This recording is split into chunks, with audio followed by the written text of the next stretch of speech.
So often when we look at our God, we always focus on his mercy, on his love, his kindness and his compassion.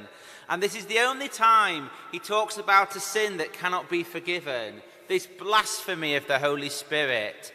And people can get quite worried about it, thinking, crikey, if that can't be forgiven, I don't want to fall into that trap. What blasphemy of the Holy Spirit is, it is saying that Jesus is not God. For they were saying that he has an unclean spirit in him. They were saying that Jesus is not holy, Jesus is not God. And if he's not God, then how can he forgive sins? How can he give out mercy? That is what the sin of the blasphemy of the Holy Spirit is. It's saying that Jesus is not God. It is saying that it is not the Holy Spirit at work. The Holy Spirit is the love of God.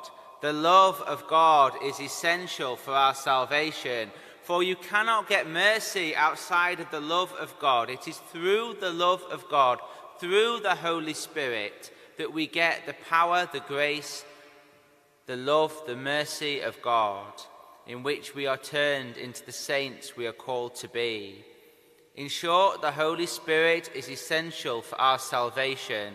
It is not some optional extra. The Holy Spirit is essential, for it is the sanctifier that makes us holy. He gives us the gifts that we need to be a saint.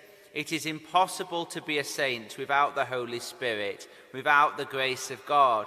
Just as it was impossible for Jesus to be casting out devils without the Holy Spirit working in him. The Holy Spirit is the Spirit of Jesus and the Father, the essence of God. His love, his power, his beauty, his majesty, all comes from the Holy Spirit dwelling throughout the world to redeem creation through Jesus. Jesus gives us the Holy Spirit. Even at Mass, the bread and the wine are consecrated, are turned into Jesus by the Holy Spirit coming down. We are redeemed through baptism, confirmation, the Eucharist, confession. All the sacraments involve the Holy Spirit. It is essential we have a strong devotion and trust in God's Spirit dwelling in our hearts, for then we can receive his power and his grace to become the saints we are called to be. Let us never doubt the goodness of God. Let us always trust him. He is a beautiful, tender, loving Father who made all things. He is God, eternal, majestic, all-powerful and all-loving. Let's put our whole hearts in trust of him and follow him this week, trusting that his Spirit is there to guide us and help us.